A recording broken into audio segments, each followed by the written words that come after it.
partiendo de Efesios capítulo 5, versículo 11, ¿no? Y dice, y no participéis de las obras infructuosas de las tinieblas, sino más bien reprenderlas, porque vergonzoso es aún hablar de lo que ellos hacen en secreto. Mas todas las cosas, cuando son puestas en evidencia por la luz, son hechas manifiestas, porque la luz es lo que manifiesta todo. Por lo cual dice, despiértate tú que duermes y levántate de los muertos, y te alumbrará Cristo. No participéis entonces de las obras de las tinieblas. ¿Y por qué saco a luz este texto? Porque en este tiempo, ya esta semana, está celebrándose la fiesta de Halloween, ¿no? Y claro, el ambiente en nuestro medio se llena de ciertos elementos como brujas, calaveras, arañas, telarañas, cosas así, ¿no? Desfiles o fiestas de disfraces, disfraces que tienen que ver con monstruos, con demonios, con cosas así, ¿no? Y bueno, alguien podría decir, solo es una celebración, ¿no? Y en verdad puede ser que para algunas personas resulte solo eso, un pasatiempo y un rato de diversión. Pero lo que nosotros debemos analizar es lo que está detrás de esa celebración. ¿Por qué? Porque hay fuerzas malignas, fuerzas demoníacas, que se aprovechan de estas celebraciones para hacer también de las suyas y pueden hacer daño a las personas. Sobre eso vamos a estar tratando el día de hoy. O sea, las fuerzas demoníacas que están detrás de Halloween, ¿cuánto daño pueden hacer a una persona? O sea, las personas que se involucran en sí ya sabiendo, ¿no? En estas prácticas ocultistas. Otra interrogante es, ¿podría hacerle daño a un cristiano? ¿No? ¿Podría afectarnos esas fuerzas malignas que están detrás de estas celebraciones? En fin, entonces vamos a ir analizando estas cosas, ¿no? Bueno, lo primero que quiero tratar es esto. ¿Existe realmente la brujería? ¿No? ¿Existe realmente tienen el poder de hacer daño? Bien, miren, si nosotros queremos saber acerca de ese mundo espiritual, ¿dónde debemos ir? ¿Cuál es nuestra fuente? El mundo no nos puede hablar de las cosas espirituales, porque el mundo es material, ¿no?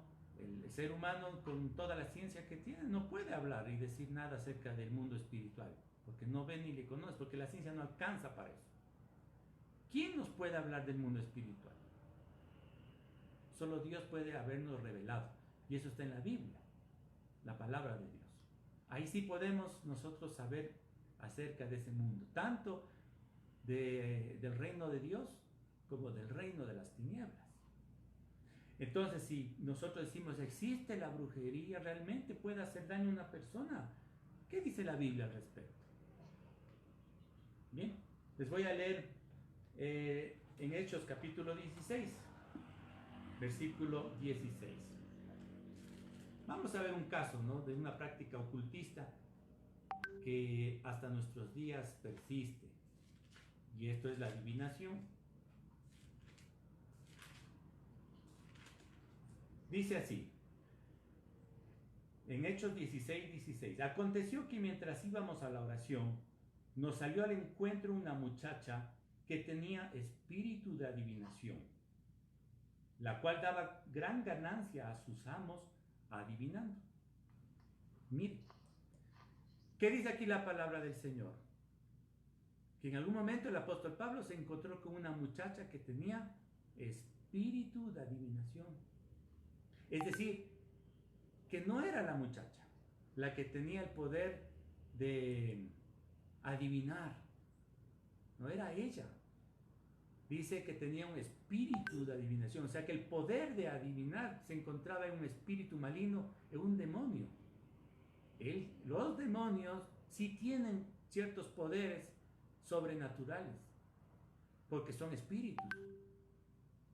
Los seres humanos no tenemos ningún poder, más allá de la fuerza física, el poder intelectual. No tenemos el poder de adivinar, el poder de hacer milagros, el poder de hacer ¿no? De cosas de estas.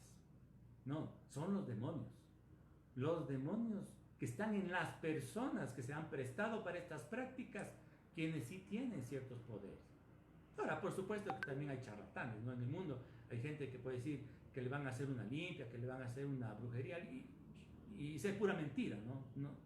Pero también hay de aquellos que sí son ciertos, es decir, aquellos que sí tienen demonios y que trabajan con demonios y si pueden entonces hacer ciertos daños. Aquí tenemos el caso de esta mujer. Ahora mire, el apóstol Pablo dice que se volvió contra esta chica y reprendió al demonio. Les leo, dice, verso 17, que esta muchacha que tenía adivinación, dice, seguía a Pablo, nos seguía, dice a Pablo y a nosotros dando voces diciendo, estos hombres son siervos del Dios Altísimo, quienes os anuncian el camino de salvación.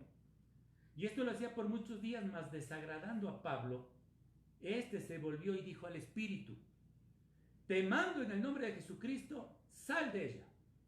Y salió en aquella hora. Es decir, él expulsó al demonio de esta muchacha. Y salió, se fue el demonio. La chica se quedó sin el demonio. ¿Y qué creen que pasó? Mire, verso 19. Pero viendo sus amos que había salido la esperanza de su ganancia, prendieron a Pablo y a Silas y los trajeron al foro ante las autoridades. Es decir, dice que la chica dejó de adivinar. Y al dejar de adivinar, entonces dejó de vender, dejó de ser negocio, ¿no? Para sus amos. Claro, entonces, ¿realmente dónde estaba el poder? No estaba en la chica, jamás estuvo en esa adivina. Estuvo en el demonio que estaba en ella. Ese sí tenía el poder de decir cosas, de adivinar, o sea. Ahora, ¿qué es esto de adivinar, no? Es conocer algo que humanamente no se podría conocer. Conocer acerca del pasado, acerca del futuro, ¿no? Y mire, hay personas que dicen, por ejemplo, que han tenido otra vida en el pasado, ¿no?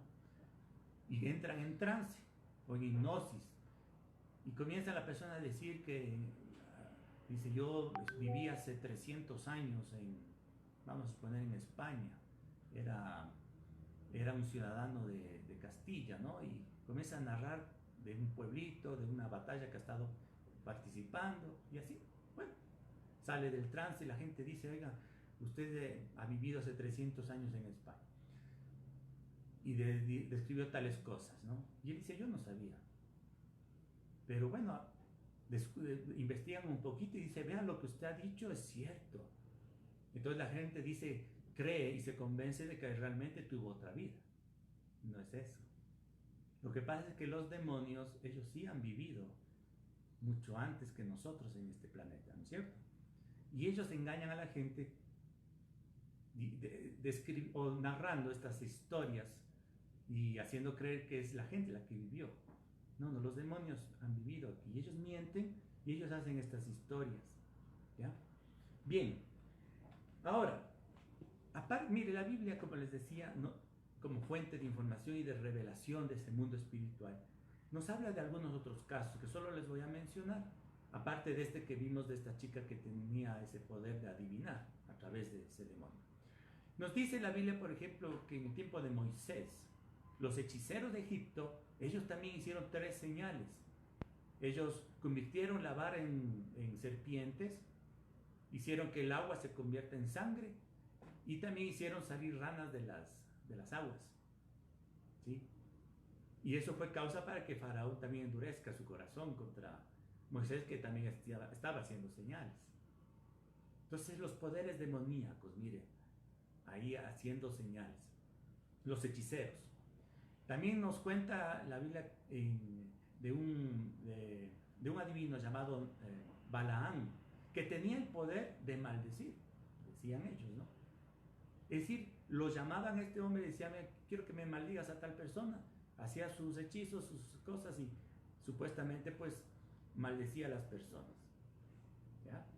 También nos habla en el Nuevo Testamento de Elimas el mago, que era un falso profeta.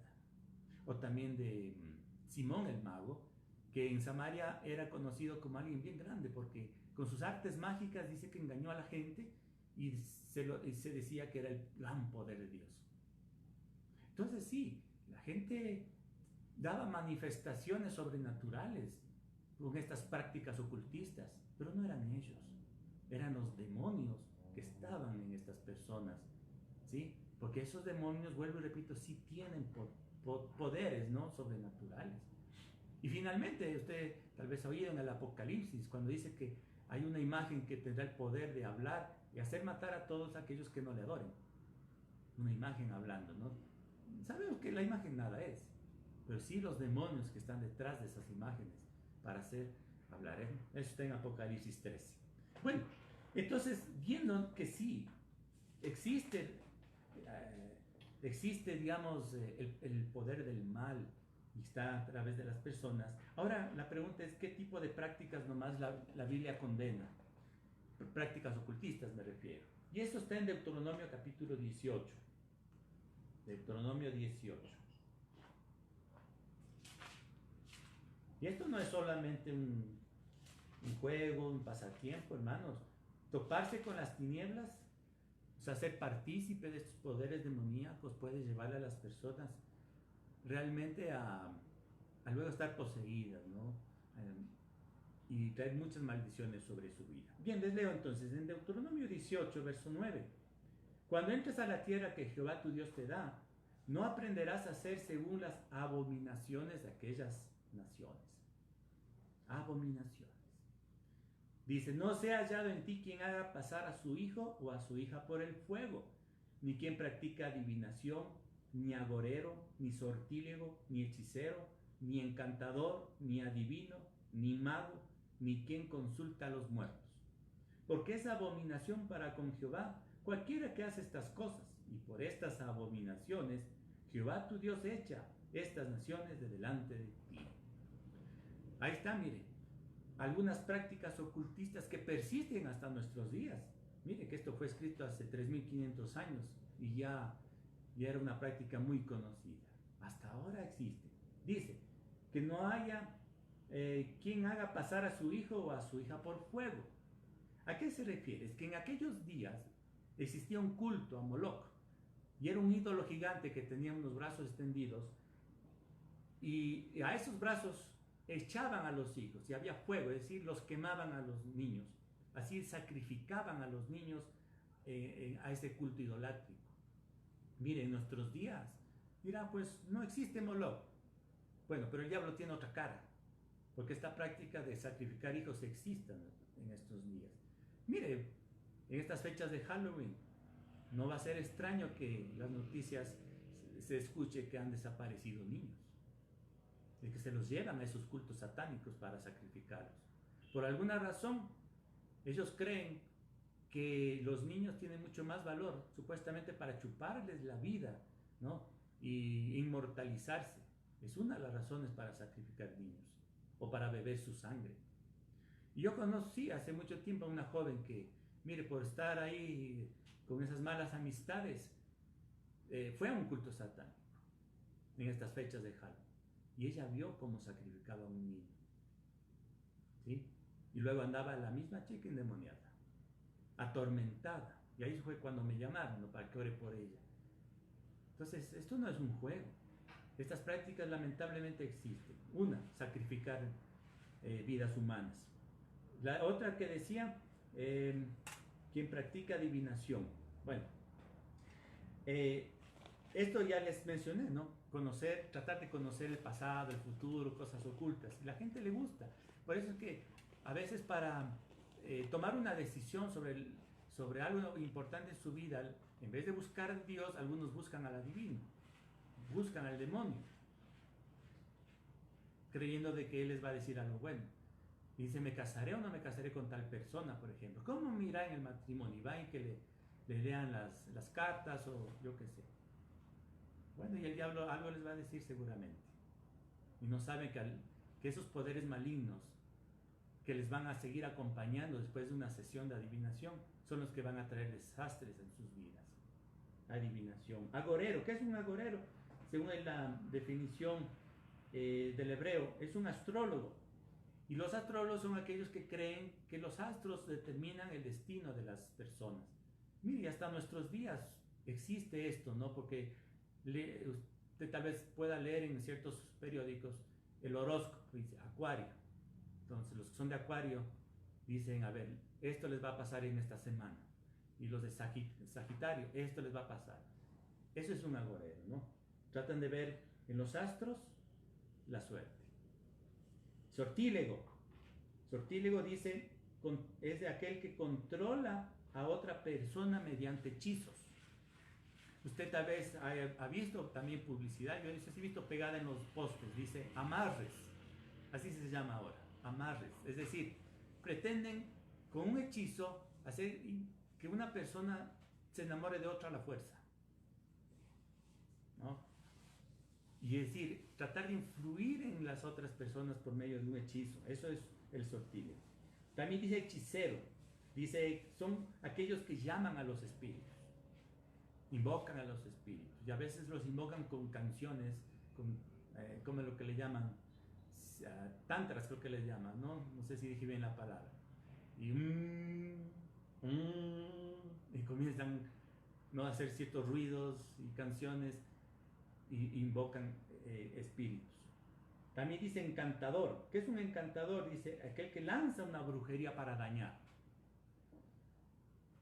Otro nombre que se le da a esto es vudú, ¿no? Entonces alguien se acerca y dice, mire, yo quiero una venganza sobre una persona, quiero que me lo maten o quiero que me lo enfermen, yo qué sé, ¿no?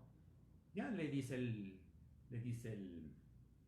brujo, ¿no? Tráigame alguna foto, alguna cosa, y arman un muñequito, ¿no? Y lo llenan de alfileres a ese muñequito. Le mandan una maldición, ¿no? Y listo. Bueno, te dirá, y tienen el poder. Bueno, de eso estamos hablando. Los demonios sí salen después de esa sesión de brujería y de vudú, ¿no? Hacerle daño a la persona.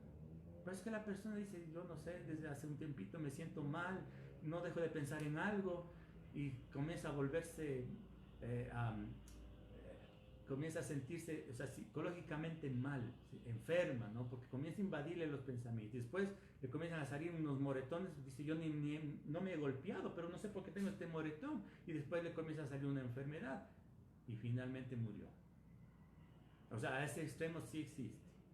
Yo recuerdo de un amigo, el cristiano también, era de Haití, el nombre de él, bueno, no recuerdo ahora. Y él contó un testimonio y dice, mira, allá en Haití la cosa es seria.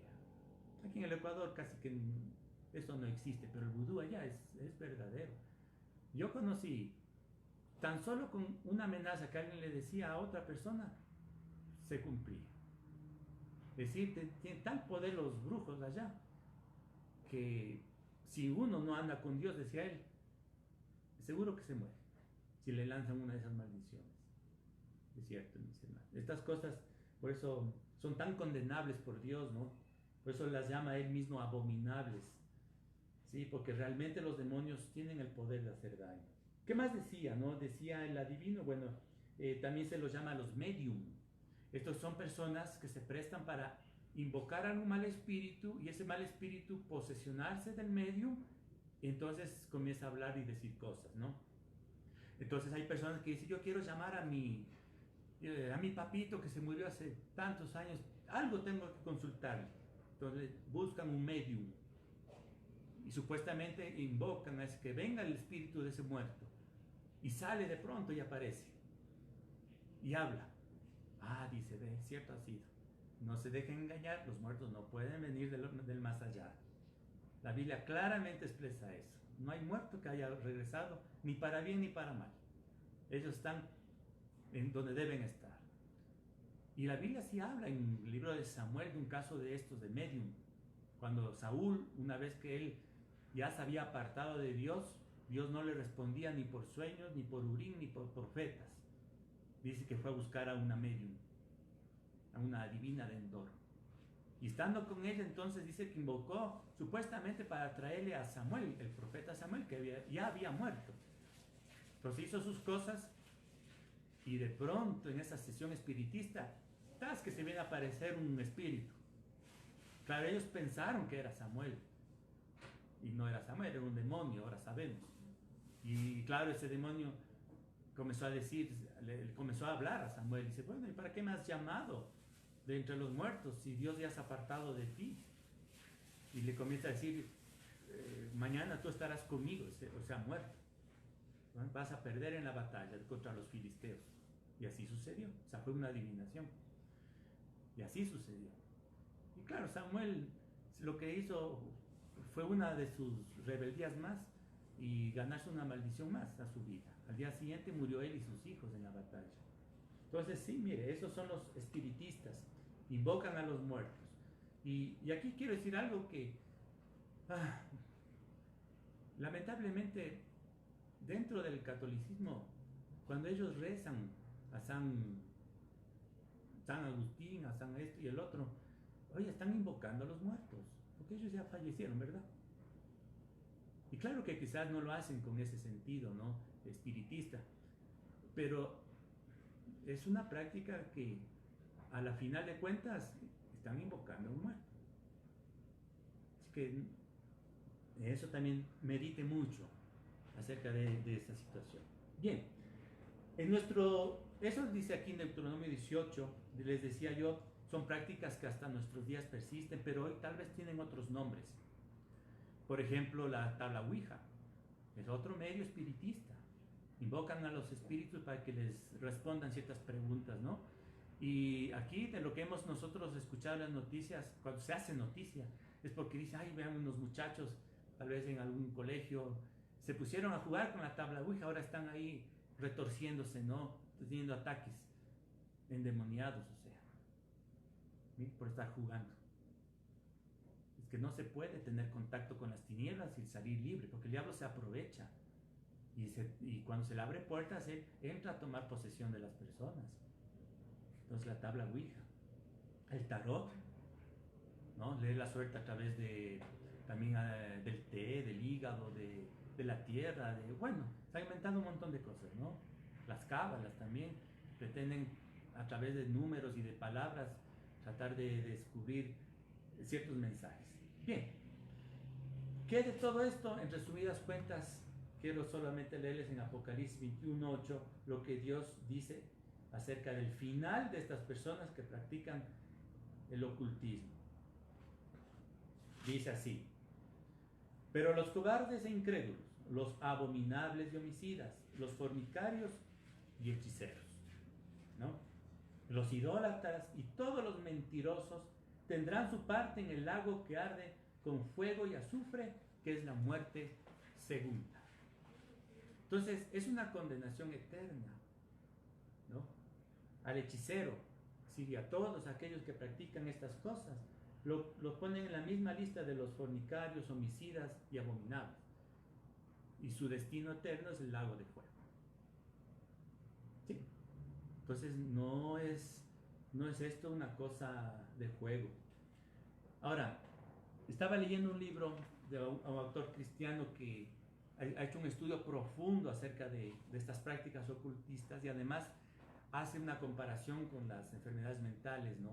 Para distinguir lo que es una enfermedad mental de lo que es una posesión demoníaca. Y es bastante interesante, ¿no? Porque, claro, a veces se confunde a una persona enferma mental con un endemoniado y no siempre es así, ¿no?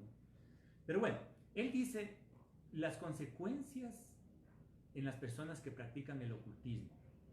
Y él habla de las siguientes cosas: efectos morales y psíquicos. Dice, una, deformación del carácter. Se vuelven personas duras y egoístas y de naturaleza oscura y poco sociables. Se acentúan, dice, las pasiones carnales. Entonces dice una vida sexual desordenada, ataques de cólera, manía de pelear, tendencia a la ira, avaricia y cleptomanía. Enfermedades psíquicas, dice, pensamientos impuestos, melancolía, ideas de suicidio, ¿no? Y miedo infundado. Posesiones demoníacas evidenciadas, dice, rasgos de manía suicidas, tendencias a actos de violencia y criminales, posesión demoníaca demostrada. Otra, tendencias mentales de carácter moral, dice, una aminosidad contra Dios y contra Cristo, piedad simulada, Dice, desgano hacia la palabra de Dios y a la oración, pensamientos blasfemos y locura peligrosa. Otra, dice, fenómenos extremos, dice, externos, ruidos, comienzan a oír, ¿no? Ruidos misteriosos, a ver apariciones fantasmales, ¿no? Y a oír voces extrañas a través de personas. Otro efecto, dice, efecto en las casas. Sí, en las casas de los que practican estas cosas comienzan a aparecer sombras, oír ruidos, ¿no? Y en los descendientes, en los hijos, ellos también comienzan a tener manifestaciones así, de este tipo. Y mire que los hijos pueden ser inocentes, ¿no? Pero cuando han tenido un antecesor que ha practicado estas cosas, ellos mismos son víctimas, ¿no?, de esos demonios. Yo conocí a un compañero de colegio, ¿no?, que me acuerdo que me lo encontré a los tiempos, yo ya era creyente, le di testimonio. Entonces él me decía, mire, yo no sé qué me pasó el otro día. Dice, yo estaba dormido y me salí del cuerpo. Y dice, yo tengo ese poder, no sé por qué, cuántas veces me ha pasado, que me salgo del cuerpo y me voy y puedo visitar a una persona. Por eso que a veces les sorprendo cuando les digo, mira, yo estuve tal día, tal hora y estabas haciendo esto, ¿verdad? Y la gente dice, cierto, ¿y cómo supiste? Ahora, ¿por qué le pasaba a él? Él no buscó eso. Es que era descendiente de alguien que practicó el ocultismo. Entonces, ¿cuánto daño se puede hacer, no? Por eso, en alguna parte, en los 10 mandamientos, habla Dios de la idolatría, ¿no es cierto? Y decía que Dios visita la maldad de los padres sobre los hijos hasta la tercera y cuarta generación. Bueno, bien, entonces ahora continuando. Ya que el poder, se ha hablado que el poder de las tinieblas existe y realmente puede hacer daño a las personas, la pregunta es, ¿puede hacerle daño a un cristiano? Es decir, vamos a suponer, usted es un creyente fiel en el Señor, ¿no es cierto? Y de pronto hay alguien un brujo vive al lado suyo, ¿no? Se ha enterado que usted es cristiano. Y ese brujo dice, voy a hacerle la maldad. ¿Será que le puede hacer usted la maldad? Bueno, vamos a la misma Biblia. ¿Hay casos en la Biblia que nos cuentan sobre esto? Sí. En el Antiguo Testamento, yo ya les hice mención sobre Balaam.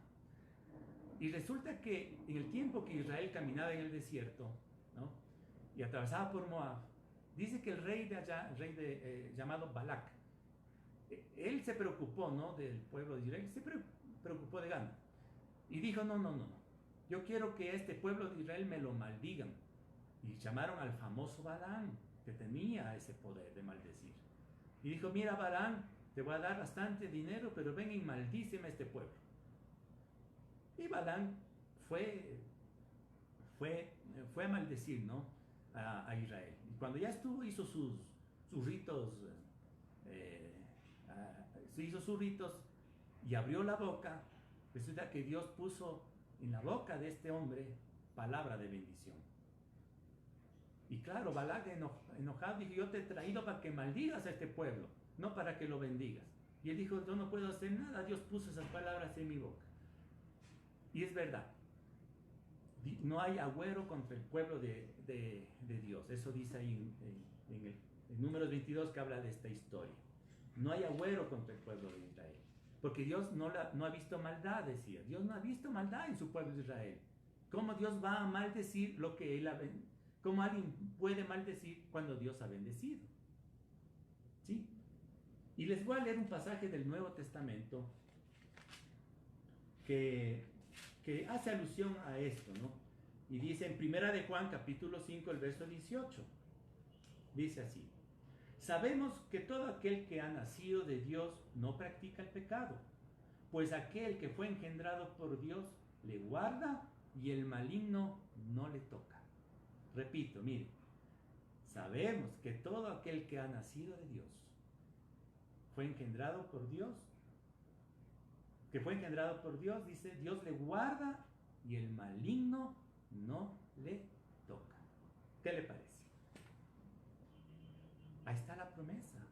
Si somos hijos de Dios y estamos en sus caminos, ¿no es cierto?, Dios nos guarda, porque más poderoso es el que está con nosotros que el que anda en el mundo. ¿sí? El diablo con todos sus ejércitos, vamos a suponer que tiene millones de demonios a su lado, júnteles todos, no son nada delante de Dios, porque Dios es todopoderoso, amén, y Él guarda a su pueblo. Mire, siempre me gusta hacer esa comparación y decir, usted también es padre de familia.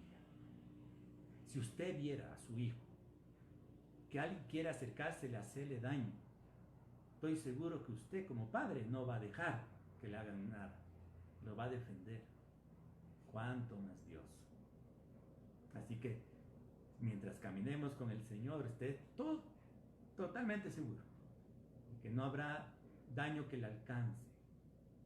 ¿Sí? Dios guarda. El que habita al abrigo del Altísimo, dice el Salmo 91, ¿no? El que habita al abrigo del Altísimo y morará bajo la sombra del Omnipotente. Debajo de sus alas estaremos seguros. Escudo y adarga es su verdad. El ángel de Jehová campa alrededor de los que le temen y nos defiende. Y así hay muchos versículos que nos habla de... Bien, el problema está con aquellos que están fuera de la protección de Dios y practican la brujería, ¿no?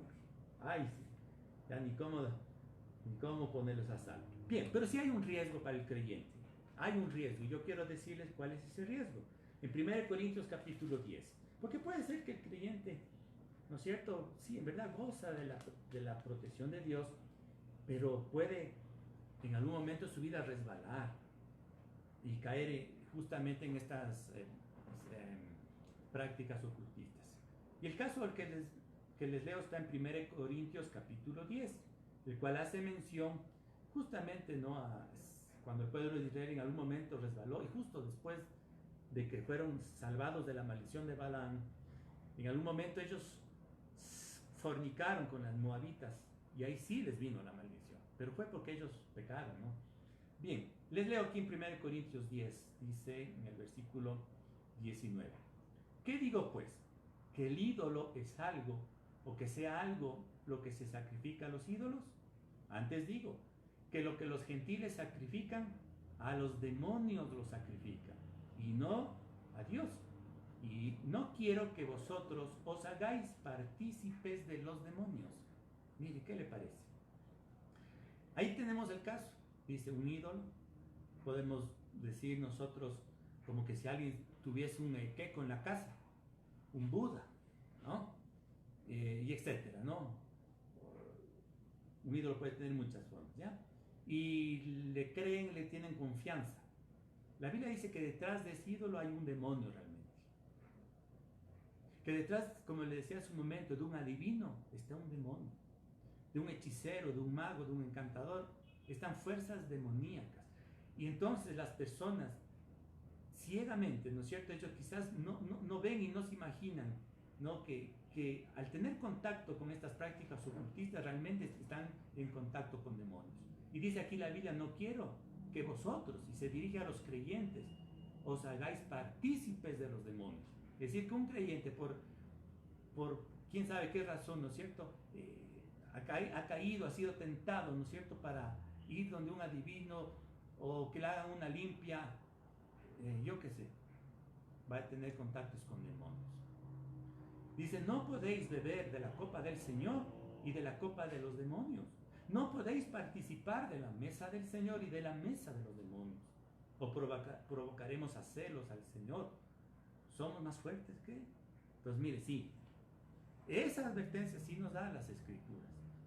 Entonces, un creyente debe estar a salvo. Por eso decía, no participéis de las obras infructuosas de las tinieblas, sino más bien reprenderlas.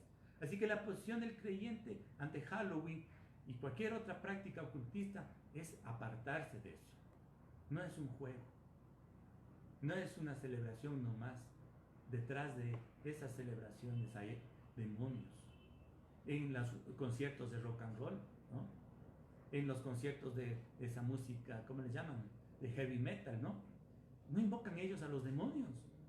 Escuchen la letra de esa canción. No están invocando y blasfemando, invocando a los demonios y blasfemando contra Dios. ¿Cómo un creyente puede estar participando de un concierto de esos?